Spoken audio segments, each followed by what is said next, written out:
Hello and welcome to the MoneyMagpie Invest podcast. I'm Jasmine Birtles, the founder of MoneyMagpie.com. And before I go any further, I must say, firstly, nothing in this podcast should be taken as financial advice. But secondly, just as importantly, are you following us? Are you subscribing? Do comment on anything that you think is interesting in this podcast. We are always interested in your ideas, and I always have a look at your comments and I do reply. So do follow, subscribe, comment, tell all your friends, you know you want to. So today I'm joined by John O'Connell, who is the CEO of the Taxpayers Alliance, which is a pressure group, a campaigning group for lower taxes. Hello, John. Hello, Jasmine. Thank you for having me.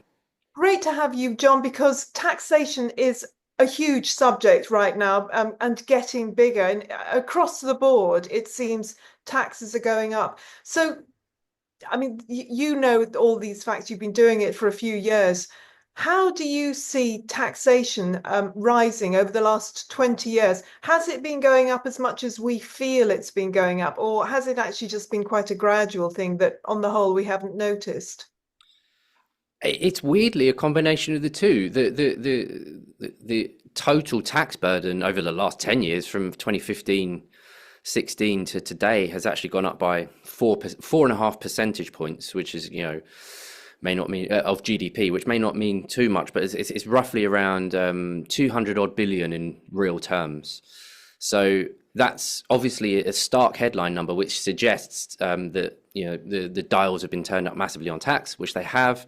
But have people noticed it? I'm sure people working in business have noticed it at the sharp end, but there's been some sneaky moves by successive governments as well, such as freezing the rates at which people move into higher thresholds of income tax. So, people are already numb to income tax anyway because of the PAYE system. It's just subtracted at their pay slip, and you only look at your net figure and all of this kind of stuff. But as people are being gradually moved up into that 40% band, we're starting to see income tax receipts really increase. So taxes have gone up very obviously, but they've also gone up quite sneakily as well, which is sort of a contradiction in terms, but actually happens to be true.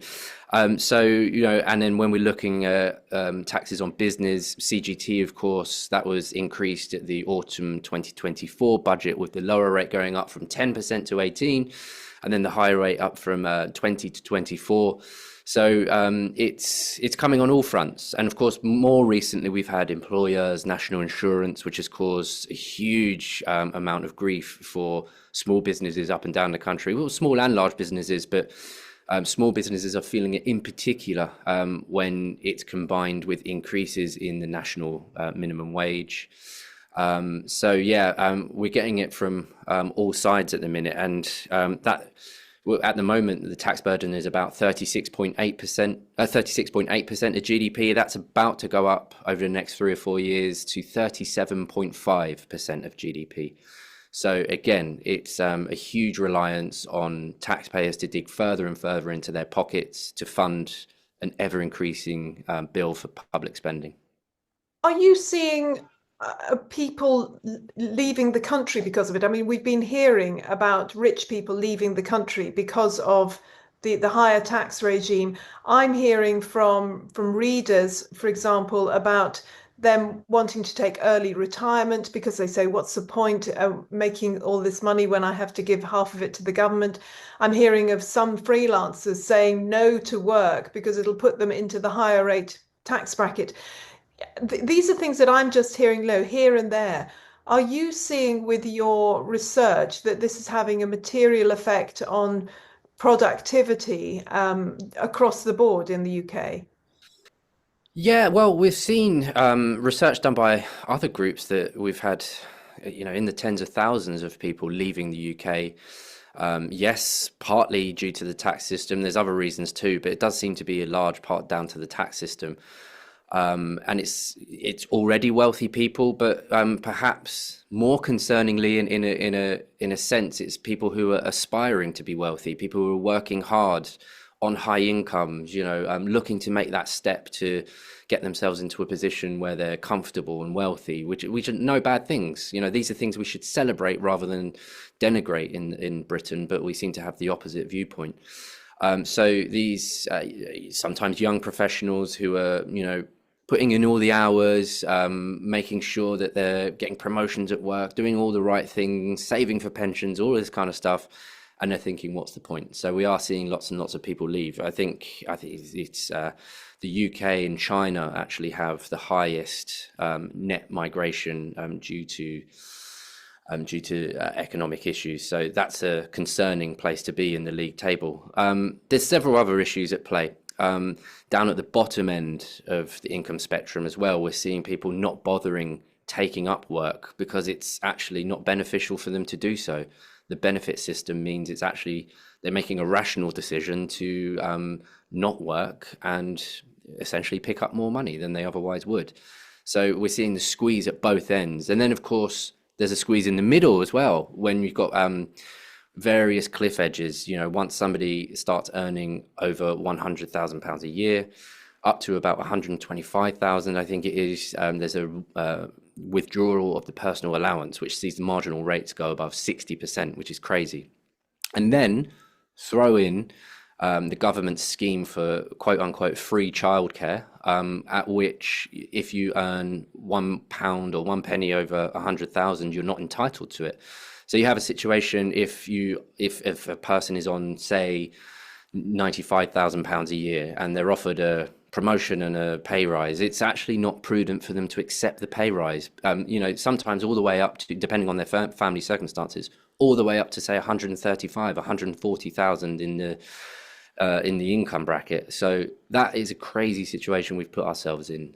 You've got lots of people, aspiring young professionals, trying to build lives for themselves, putting a stop at 99,000 essentially, and writing off lots of income to healthcare, pensions, whatever else. So what impact that has on productivity is quite obvious. This is something that politicians quite often don't get, is the dynamic effects of tax changes as opposed to the static changes. The static changes being, what does it bring in for the Treasury? The dynamic effects are, okay, say if you are that young professional who is on 99,000 and instead of taking a job at 120,000, with more liquid cash, you might not be doing home improvements. So therefore you don't hire builders. You don't, there's all these knock-on effects in the economy. The politicians do not, either they're not aware of, or they don't seem to care about. All they care about is next year's receipts to meet massive public spending obligations. That's the thing, though, isn't it? The massive public spending obligations. Is this something that you guys look at as well, the actual spending? Because what I'm hearing again from my readers is, where's the money going? Because we're not getting better services.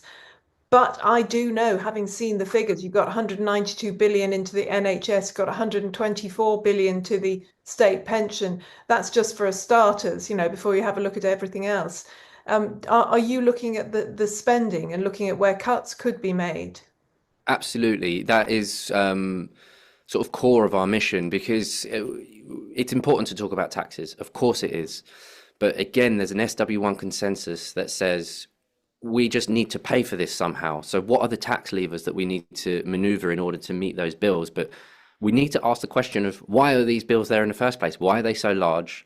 Can we reduce them? Can we run government more efficiently? And indeed, are there functions of government that ought to be removed entirely? Are there things that we simply can't afford? Particularly after the pandemic, it seems to be a situation of people expecting the government to do almost everything for them. And that's not a sustainable position. And it's not even a healthy position, even if it were sustainable. It's not something that we should be aspiring to do. And public spending was about 37% of GDP back in 2015-16. It's forecast to go up to 41.7% by the end of the forecast period, which is about 29-30. So again, that's up by sort of close to 5 percentage points. There's lots and lots of low-level waste, which we do lots of work exposing. And while that won't necessarily move the dial in the big picture, we think it's important to highlight, because it shows an institutional disregard for the way that taxpayers' money is treated that needs to be highlighted. Also, it demonstrates to people in understandable terms how their money's wasted. So, for instance, if a local council wastes £250,000, that figure might mean something to somebody because it might be the value of their house. Whereas if we're talking about the national debt being, 100% of GDP and nearly 3 trillion, who on earth knows what £1 trillion is? So it's a very nebulous concept. So if we can ground it for people by highlighting low levels of waste, we can open people's eyes to what's going on. But then, of course, to actually tackle spending in the long term, we do need to talk about healthcare, welfare, and public sector pensions. You've already mentioned them. Healthcare, of course, is now approaching £200 billion a year. We have a single payer system. We think that we're unique in having universal coverage with the NHS. We are not unique. Lots of other countries in Europe have universal coverage. They just simply have a more sustainable way to fund it into the long term. So we need to, grow up a bit, stop venerating the NHS in the way that we do, and think about how we can afford it into the long term to give people the high quality healthcare that their taxes deserve. Then there's the welfare bill. We've got an explosion of long-term sick, and we are looking at within a 5-year period of increasing, just adding to that long-term sick by an extra 500,000 people, which is about a city the size of urban Sheffield, adding them to long-term sick. So we're signing people off too easily, too readily onto long-term sick, and it's a shrinking number of taxpayers that are picking up the bill for all of this, working harder, taking home less, but paying for a much bigger welfare state. So they're the big picture issues that need to be tackled to get spending under control. And that's really important because then it allows us to talk about tax reform and reducing the tax burden. Mike, so it sounds like you're kind of Doge. You're actually looking at the costings and the spending that's going on that we as taxpayers are not really aware of. But then the question is any government honestly going to be able to make these sort of cuts? Because I look at France, for example, that tried to put a few little teeny cuts, or I think teeny cuts, in their budget last year, and it completely destroyed the government. They don't even have a proper government at the moment. And I suspect that any move to particularly just even touch the National Health Service would bring down a government. Do you see the possibility of making these cuts? Yeah, the TPA were Doge before it was cool, I suppose. Yeah, it's something we've been doing since our inception in 2004, is really digging into areas where councils, quangos, and central government bodies can save money. But on the NHS specifically, the hard truth is that it will have to happen at some point. Otherwise, it will end up bankrupting the country.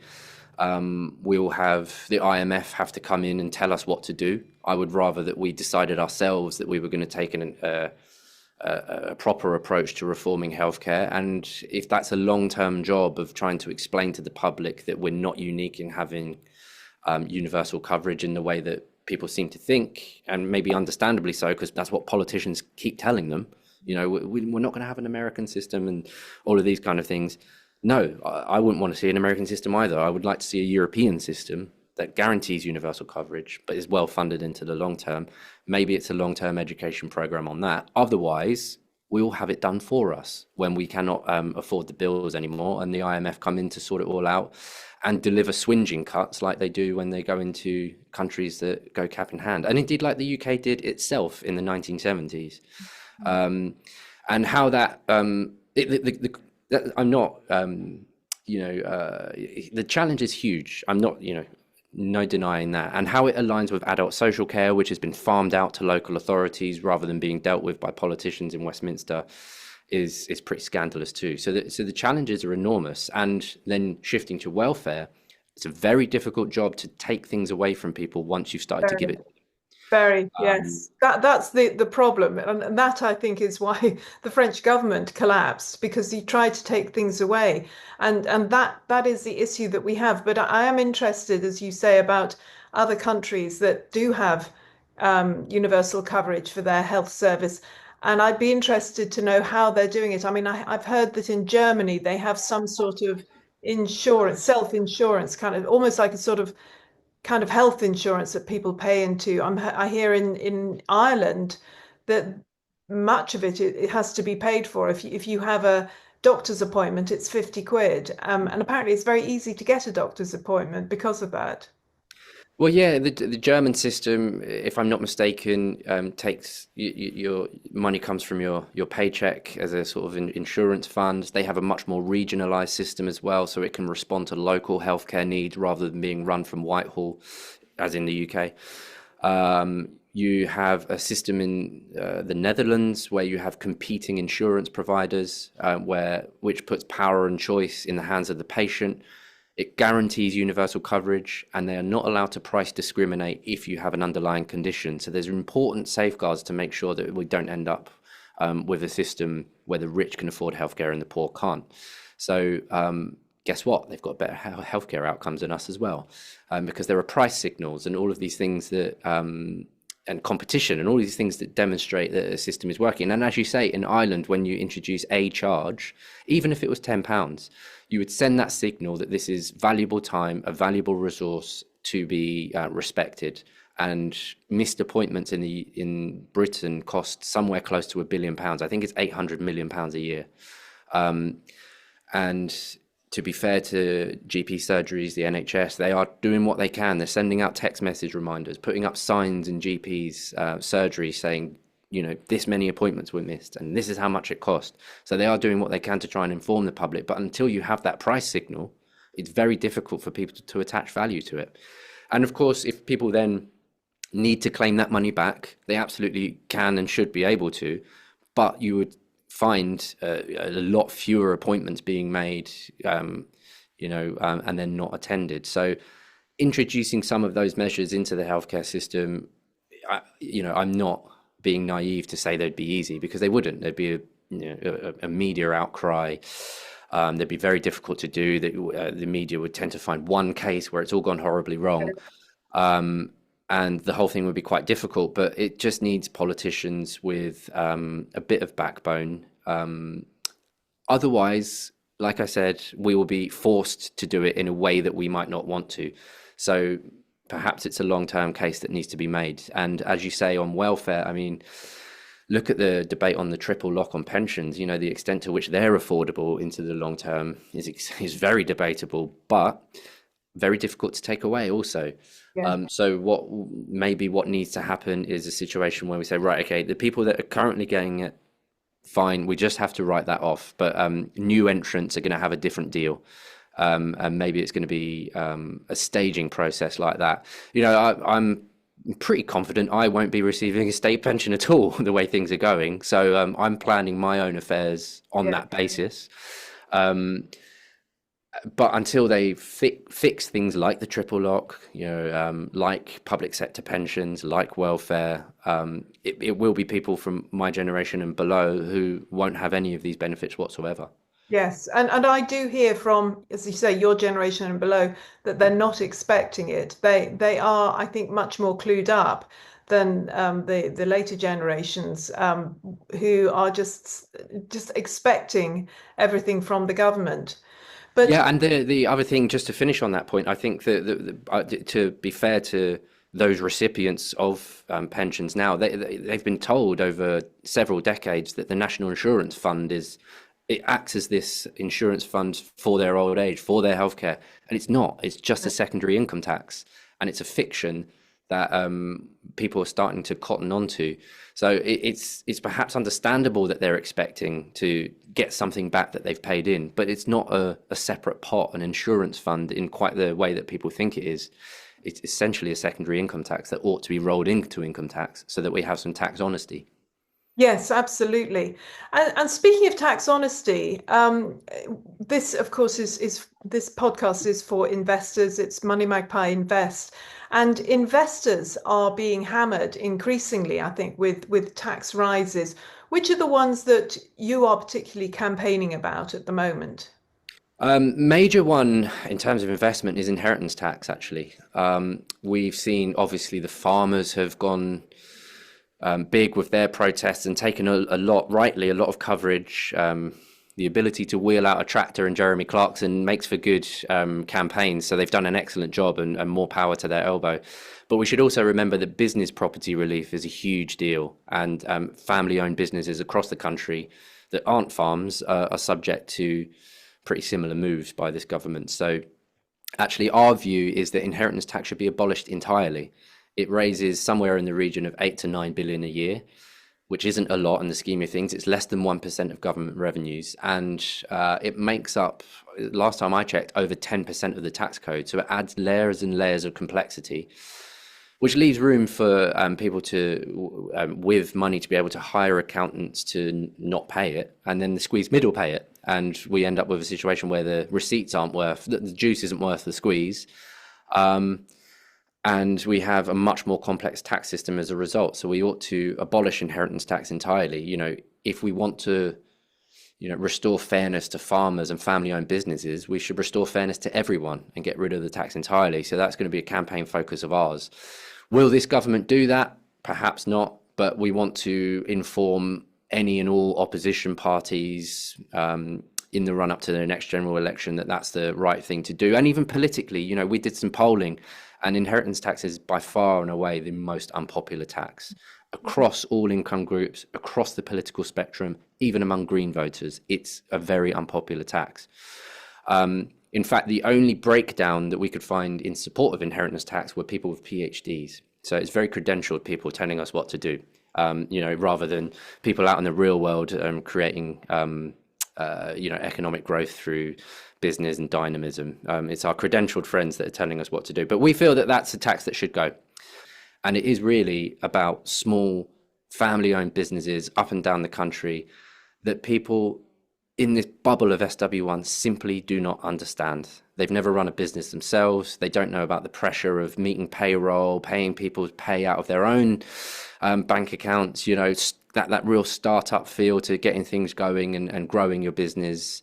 Hardly any of them have done that. And it's very depressing to think of the misery that they're inflicting upon millions of people up and down the country. So that's one for us to go, and would that help investment? Of course it would, because it would allow for more stable tax planning, which again, high taxes are one thing, complicated and unstable taxes are another thing. And with the goalposts being moved twice a year sometimes at these budgets and fiscal events, how on earth are business people supposed to plan if the tax system is going to look slightly different in October and then slightly different again in April? Yes. It just leaves a complete mess. And as you say, moving the goalposts, this is happening with pensions as well. And I'm hearing of people not wanting to put money into pensions because they're just worried about what this government and future governments might do to the tax element and other elements of the pensions. Is that something that you're finding? Yeah, absolutely. We're, particularly among our younger supporters, people planning for their futures who might not be on final salary company pensions that don't exist anymore, essentially in the private sector. They're thinking about, well, what do I do with that, extra bit of cash? Do I put it into a pension? Will the Chancellor come for a bigger grab for them later down the line?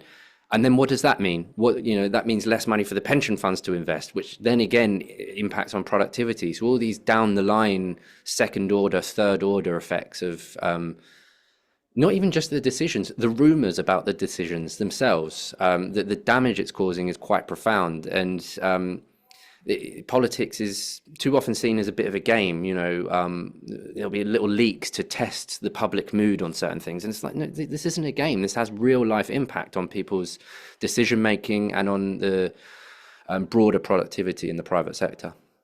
And when it comes to what you've heard from your supporters, etc., what are they doing to mitigate tax on, for example, CGT, capital gains tax, which is a big one for investors, and other types of taxes that they're getting on, particularly on their investments? What are people doing to quite try and reduce that burden? Well, unfortunately, it's much like other businesses and business people around the country in the run up to the election. There were rumours about CGT increases, even on top of the ones that the Tories put in place.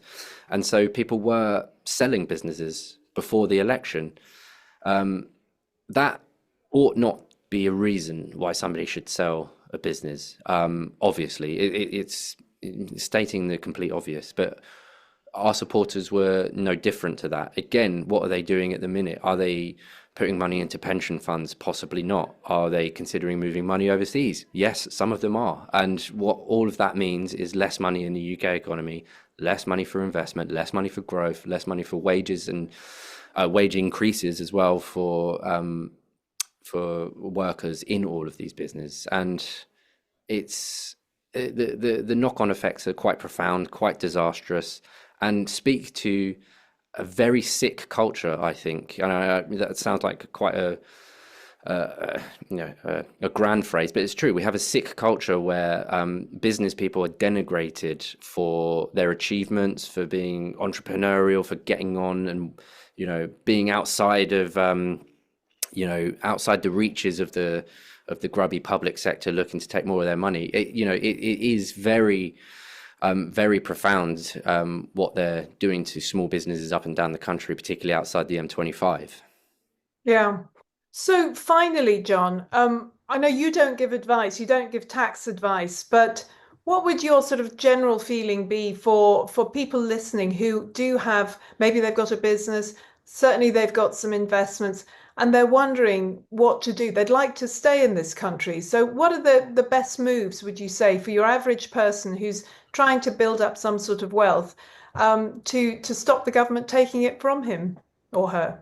Again, we're not a group that offers financial advice in that way, which is important to point out. But we've done some work recently, just to pick out a specific on the second homes tax on council tax, which the 100% premium. So council tax on second homes has gone up by 100%, and we've sent some freedom of information requests, and we found out that lots of people are lodging appeals and are quite successful with them. So I would say if one is in that situation, each council has a different process, but to check out what that process means for them and see if they can lodge an appeal, because we are finding that people are overturning the decisions on second home on council tax, which is a benefit. The other thing to do, of course, would be, I would say this, sign up to an organisation like ours for our free bulletin, to see how you can help us campaign on some of these issues at taxpayersalliance.com.